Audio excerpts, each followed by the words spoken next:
à 10h avec vous, Bernard-Henri Lévy. Merci d'être là. Bonjour. Merci.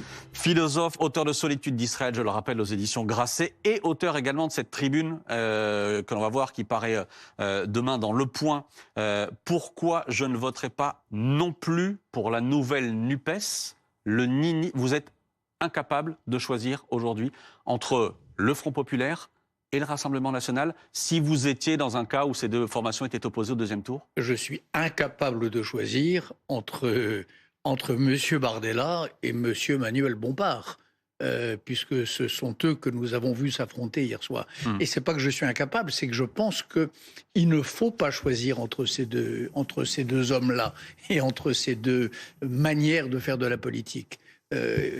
L'honneur, le courage, la fidélité au principe, c'est de ne choisir ni ceci ni cela. Pourquoi les renvoyer dos à dos?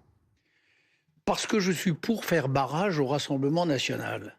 Mais que je pense que ce nouveau front populiste ou cette NUPES 2, c'est pas un barrage. C'est même probablement un tremplin pour le Rassemblement national. Il y avait un autre barrage. Il y avait, et il y a toujours, et il y aura après le premier tour, un autre barrage, ce sera l'union, pas de la gauche ou pas de la droite, ça sera l'union des démocrates.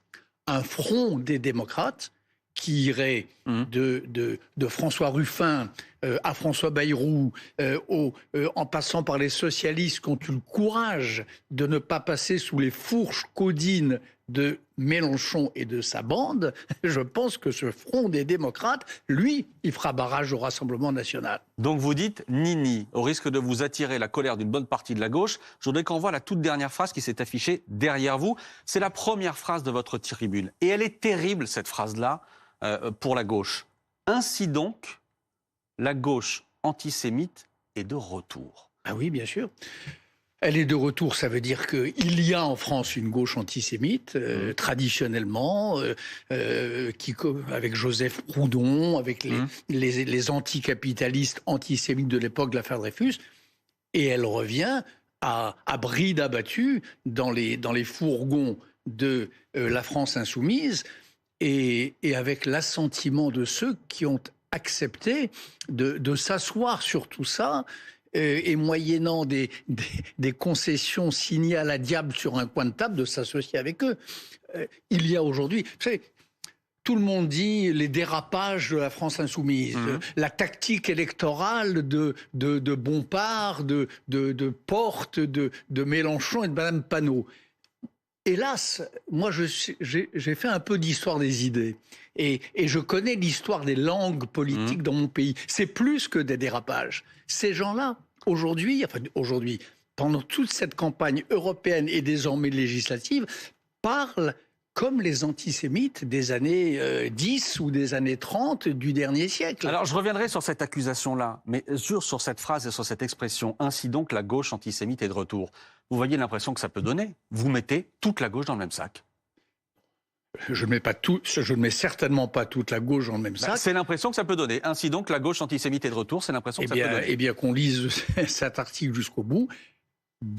À l'intérieur de la gauche, sous cette bannière de la NUPES 2 ou de ce que j'appelle moi le nouveau front populiste, il y a des femmes et des hommes qui ont tenu depuis quelques mois, et en vérité depuis des années, et en vérité depuis probablement 10 ou 11 ans, des propos antisémites. Le vrai crime de cette part de la gauche, d'ailleurs, au-delà même des propos, c'est d'avoir fait...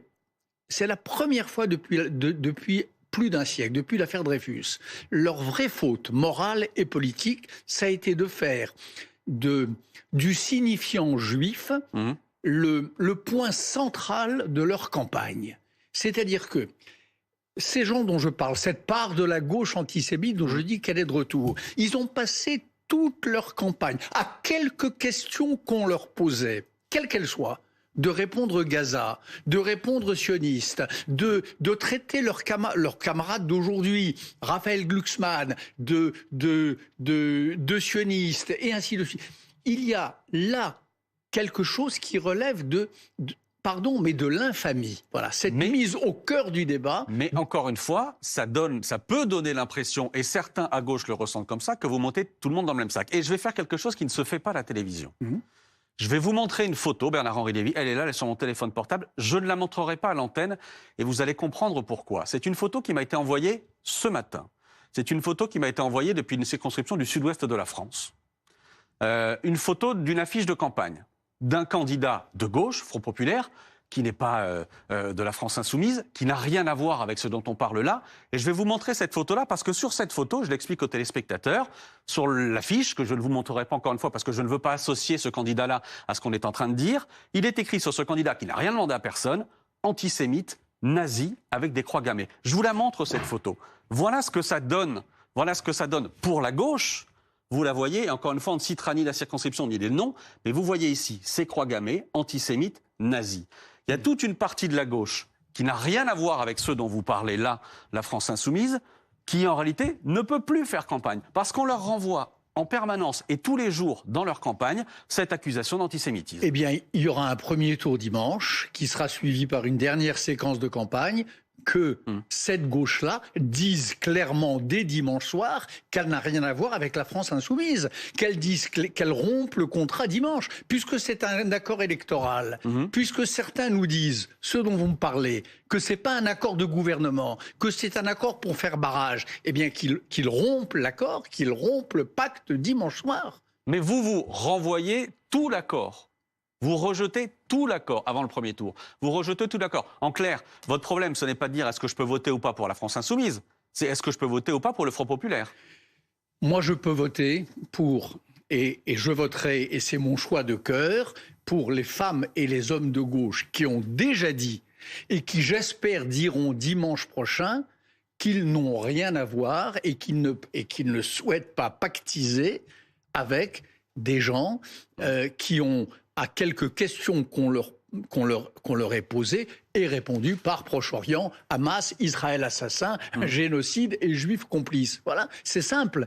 Il y a beaucoup de gens de gauche qui sont dans ma situation, qui sont dans ma position, mais que les candidats s'expriment. Ce pacte-là, il est honteux. Avoir comme ça, dans la nuit, au terme de palabres, s'être mis d'accord sur un communiqué qui disait « Ah non, le Hamas n'est pas une organisation terroriste, c'est une organisation théocratique ». S'être mis d'accord sur un contrat qui disait que la lutte contre l'antisémitisme, oui, mais à condition de lutter aussi contre l'islamophobie. Enfin, écoutez, quelle confusion morale. Mais alors, qu'est-ce que vous dites, par exemple, à François Hollande, qui a décidé de rejoindre cette alliance-là? Qu'est-ce que vous dites à Dominique Strauss-Kahn, qui a pris la parole et qu'on n'attendait pas forcément là, et qui dit hier dans une tribune à Challenge qu'il serait prêt à voter LFI, quitte à se boucher le nez? Il dit qu'il faut savoir choisir son meilleur ennemi. Eh bien, moi, j'ai le plus grand respect pour François Hollande, dont je pense d'ailleurs qu'il a été un bien meilleur président qu'on ne le dit. Meilleur qu'Emmanuel Macron? Pardon? Meilleur qu'Emmanuel Macron? Je pense que Macron a été un bon président aussi. Et qu'il a géré les crises rudes et même tragiques qu'il a eu à affronter avec beaucoup de virtuosité et de courage. Je note que vous en parlez au passé. Il a géré jusqu'à présent. Je ne parle pas des crises à venir. Mais je pense que pour aller à l'endroit de l'un et de l'autre, on est dans cette espèce de climat de folie dans lequel nous sommes entrés. On est extraordinairement sévère. Alors, qu'est-ce que je dirais à François Hollande? Moi, je pense qu'il a eu tort de signer cet accord électoral ou de gouvernement. C'est pas très bien. Raphaël Glucksmann, qui avait un boulevard, qui avait remporté une belle victoire aux élections européennes, qui avait vu se porter sur son nom et sur son programme et sur ses camarades 14% des voix. Il a eu tort, me semble-t-il, pas me semble-t-il, j'en suis convaincu, de s'accorder de manière politicienne avec les gens de la France Insoumise. C'est Strauss-Kahn qui vous dit qu'il faut savoir choisir son meilleur ennemi? Eh bien, excusez-moi, mais moi, entre LFI, ou des gens qui pactisent avec LFI et le Rassemblement national, je ne choisirais pas. Si j'étais dans la circonscription de François Ruffin, aujourd'hui, je voterais François Ruffin. Si j'étais dans la circonscription des socialistes dissidents, Jérôme Guedj ou d'autres, et j'espère qu'ils seront encore plus nombreux à partir de dimanche soir. Parce que j'espère que c'est ce qui se passera la semaine prochaine. Pour vous, la clarification, elle vient là dimanche. Oui, la vraie clarification, elle est là. Ce front des démocrates qui n'est ni l'alliance des droites infâme, qui consiste à réconcilier les héritiers du général de Gaulle et les héritiers de Pétain, ça c'est infâme. Cette alliance des gauches qui consiste à réconcilier les héritiers de Jules Guesde et de Jaurès, elle est infâme. En revanche, il y a un front des démocrates dont j'espère qu'il commencera à se constituer ce dimanche. Bernard-Henri Lévy, je reviens à votre tribune publiée, ou à votre billet publié dans Le Point. Il y a une page entière sur l'antisémitisme de la FI et de la gauche, et il y a 3 lignes sur le Rassemblement national. Ah oui, Est-ce que vous n'êtes pas en train de vous planter de cible, vous tromper de cible? Les bloc-notes sur le Rassemblement national... Il y en a eu d'autres. Il y en a eu d'autres, et depuis 40 ans. Moi, ça fait 40 ans que je dis que je ne veux pas voir mon pays tomber entre les mains de ces factieux, entre les mains de ces salauds, entre les mains de ces racistes, entre les mains de ces antisémites. J'ai un procès que m'intente Jordan Bardella parce que j'ai osé douter chez vos confrères de C'est à vous, ouais. Parce que j'ai osé douter de sa conversion au philosémitisme. Alors, j'ai pas de leçon à recevoir sur la question du Rassemblement national. Ça fait 40 ans que je dis qu'il faut faire barrage, mais on ne fera pas barrage à l'infamie du Rassemblement national avec l'infamie de la France insoumise. C'est une erreur historique que de l'avoir pensé. Parce qu'on peut se demander si, dans votre cheminement, et encore une fois, il y en a eu des billets contre le Rassemblement national. Il y en a eu, évidemment. Il y a celui-là aujourd'hui contre cette union de la gauche. Mais on ne peut pas se demander si l'étape d'après, ça n'est pas le cheminement qu'a emprunté, par exemple, Serge Klarsfeld. Qui dit à la fin, écoutez, si vous me demandez de choisir entre la France insoumise et le RN, je vais vers le RN. Je me suis exprimé là-dessus, dans Le Point et ailleurs. Je pense que Serge Klarsfeld, pour lequel là j'ai encore un immense respect, se fourvoie. Il a tort. Il a eu tort de faire cette déclaration. Il a eu tort d'abord parce que on n'annonce pas son choix de deuxième tour alors que le premier tour n'est pas encore joué et alors qu'il est encore possible de voir le vaillant Gabriel Attal d'hier soir et le président Macron et leurs alliés avoir une majorité. Et deuxièmement, parce qu'on ne peut pas donner au Rassemblement national quitus de son passé. On change pas... Ces questions-là dont nous sommes en train de parler et dont, encore une fois, je ne voudrais pas qu'on parle pendant tout cet entretien, car je crois qu'on a eu tort de les mettre au cœur de la campagne. Mais racisme, antisémitisme, ce sont des passions tellement lourdes qu'on n'en sort pas d'un trait de plume. On ne rompt pas avec ça par décret ou par décision d'un bureau politique. C'est une blague. Donc c'est là où je pense que Serge Klarsfeld a commis une erreur ou peut-être, ça peut arriver même aux grands hommes, un péché de naïveté. On parlera d'Emmanuel Macron dans une seconde, mais j'ai encore une question sur la gauche et sur la France insoumise, qui vous répond systématiquement, mais où sont nos condamnations pour l'antisémitisme? Où? Quand? Qui? Mais c'est pas parce que les juges ne font pas leur travail et c'est pas parce que les citoyens ne vont pas porter plainte que l'antisémitisme n'est pas là. Enfin, qu'est-ce que c'est que cet argument? On n'a pas été condamné, donc on n'est pas antisémite? Allons, voyons. Quand Madame Panot dit que le gouvernement Attal obéit aux ordres du CRIF, par exemple, pour ne prendre que cet exemple, qu'est-ce que c'est sinon la redite le retour de la vieille ancienne du lobby juif contrôlant les affaires de la France et ainsi de suite. Alors que la justice s'en soit pas emparée, c'est possible. C'est que la DICRA n'a pas fait son boulot. Ça, c'est pas mon problème. Qu'est-ce que vous répondez quand on vous dit, puisque vous parliez d'histoire tout à l'heure, que Blum a fait alliance avec Torres? Torres qui avait des mots absolument dégueulasses. Attendez, les mots dégueulasses de Torres sur Blum, ils datent de 40, c'est-à-dire du moment où le Parti communiste traverse sa saison collabo. Et en effet, il a dit de Blum que c'était un reptile répugnant. Exact. Mais c'est 40, c'est pas 36. Et surtout, il y a une grande différence entre le grand front populaire de l'époque et le front populiste d'aujourd'hui. C'est qu'à l'époque, Blum avait le gouvernail. Il y avait dans la chambre du Front populaire, en 1936, 4 fois plus de députés socialistes et radicaux que de députés communistes. Aujourd'hui, le rapport de force, vous le voyez bien, que ce soit en termes d'investiture, en termes de qualité des circonscriptions accordées, et dans la rédaction même de ce programme rédigé à la diable, c'est l'inverse. c'est la France insoumise qui, jusqu'à aujourd'hui, j'espère que ça va changer, a le leadership. Donc c'est le contraire du Front populaire de 1936. J'ajoute qu'il y avait Thorez en 1936, mais enfin il y avait la grande et noble et pleine d'autorité figure de Léon Blum qui tenait les rênes du diable, qui aujourd'hui, pour jouer le rôle de Léon Blum, je ne sais pas. Je reviens à notre équation, puisque vous dites ni la gauche, ni le Rassemblement national. Il reste donc, et vous parliez du vaillant Gabriel Attal à l'instant et d'Emmanuel Macron, et vous disiez tout le bien que vous pensiez de la présidence d'Emmanuel Macron. Le problème dans cette équation-là, dans votre équation, c'est qu'il y a une impopularité terrible pour le président de la République. D'abord, je n'ai pas dit ni la gauche, j'ai dit ni cette gauche-là, premièrement. Quand je dis ni la gauche, c'est ni cette union-là. Cette union-là, cette NUPES 2, exact. L'impopularité, écoutez, j'espère que je souhaite de toute mon âme que mes compatriotes se réveillent d'ici dimanche prochain. Regardez le débat d'hier. Je regardais les commentaires des uns et des autres. On a l'impression qu'on assiste à un match. Et vous-même, d'ailleurs, sur les plateaux de télévision, qui a été le meilleur, qui a marqué le plus de points, qui a le mieux performé. Enfin, écoutez, c'est pas un débat comme ça, c'est pas un match. Pardon, ce matin, on est revenu, nous, sur deux... Oui, non, mais c'est important. Non, mais bien sûr, je comprends. Mais pour préciser les choses, ce matin, on est revenu notamment sur deux grands thèmes, qui étaient les retraites et les impôts. Bon. Ce que je veux dire par là, c'est que la démocratie, c'est pas le règne du bien, c'est choisir entre le mal et le moindre mal. Donc bien sûr que Macron est impopulaire, et je suppose que Gabriel Attal l'est tout autant. Enfin, il y a un moment où il faut savoir si on passe par-dessus cette impopularité-là, cet agacement, cette humeur. Il y a un peuple, en effet, ce sont des humeurs, Machiavel, etc.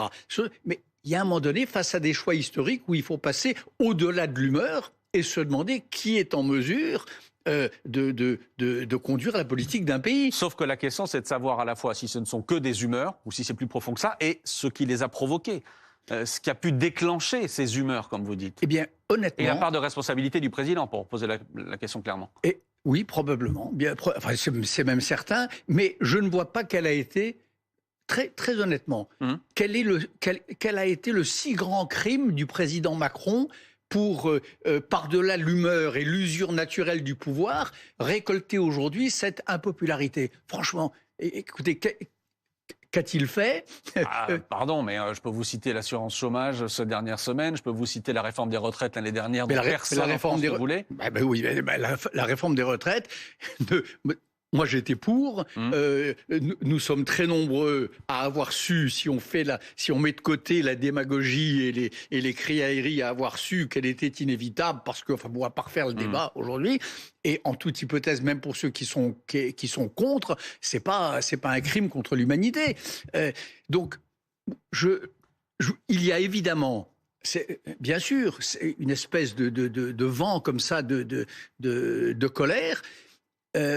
Mais il y a des colères, des bonnes colères et des mauvaises, bonnes et mauvaises, pour celui qui l'exprime. Oui. C'est-à-dire, il y a des colères qui font avancer les choses, et il y a des colères, parfois, qui poussent les peuples dans une impasse. Cette colère-là, cette colère qui est en train peut-être de jeter la France dans les bras du Rassemblement national, ou de la NUPES 2, c'est une colère qui est mauvaise pour le peuple de France, qui n'est pas à la hauteur de son histoire, qui n'est pas à la hauteur de sa grandeur. Qu'est-ce que vous voulez que je vous dise? Vous dites impasse, le président de la République, il y a 2 jours, parlait de guerre civile. Si l'un ou l'autre des blocs à gauche ou à l'extrême droite arrivait au pouvoir. Est-ce que, est-ce que ce risque-là dont il parle est exagéré? Est-ce que c'était un mot à employer aujourd'hui, vu l'atmosphère? J'en sais rien, s'il faut l'employer aujourd'hui. Après... Est-ce que vous sentez ça? Moi, je sais que dans la vie des sociétés et dans la vie des démocraties, la civilisation est une mince pellicule extraordinairement fragile, constituée de lois, d'institutions, au-dessus d'un océan de passions terribles et autodestructrices. C'est ça, les sociétés. La civilisation, c'était le constat de Sigmund Freud dans Malaise dans la civilisation. La civilisation est une très mince pellicule. Donc, évidemment... On est en train de s'autodétruire. Je ne sais pas. toute démocratie, toute société court le risque de l'autodestruction. Et il y a des autodestructions lentes. Par exemple, le modèle illibéral que l'on voit, que l'on a vu triompher aux États-Unis pendant 4 ans, à l'époque de Trump, et qui pourrait revenir. Le modèle illibéral qui a fait que certains pays de l'Europe ont trahi le serment des pères fondateurs de l'Europe. C'est aussi une forme d'autodestruction. La démocratie illibérale de Orban, de Trump, des Polonais qui ont été battus par Tusk, c'est une autodestruction en mode ralenti, mais c'est une autodestruction aussi. J'ai une chose encore à vous montrer, Bernard-Henri Lévy, ce matin, c'est cette déclaration de Jérôme Jaffray, le politologue, dans le Figaro. Longue interview ce matin dans le Figaro. Et on va le voir, Jérôme Jaffray qui explique que le RN a des chances réelles d'obtenir une majorité absolue. Quand vous lisez cette phrase-là, qu'est-ce que ça provoque dans vos tripes? Qu'on en soit arrivé là, qu'est-ce que ça provoque chez vous? Mais ça me met en colère et ça provoque en moi une immense tristesse. Et un sentiment d'échec, d'ailleurs. Vous savez, moi, le combat contre le RN, le combat contre ce que porte la famille Le Pen, je vous le répète, mes premiers textes sur le sujet datent d'il y a 40 ou 45 ans. À l'époque où je cofondais SOS Racisme, je suis de ceux qui proposaient un cordon sanitaire autour des idées racistes, xénophobes et néo-pétainistes du Rassemblement national. Donc, bien sûr que c'est un échec pour ma génération et pour mon pays. Je pense que c'est la voie du pire, c'est la voie d'une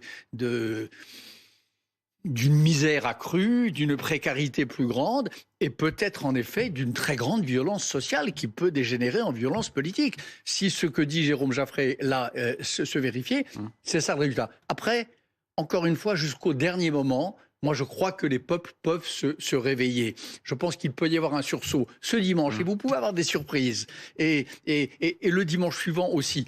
Barrage au RN, oui, à condition de faire le front des démocrates de probité. Ceux qui ne veulent ni du retour de Vichy, ni du retour de la gauche anti-parlementaire. Attendez, les gens d'LFI, enfin quand même, on les a vus au Parlement.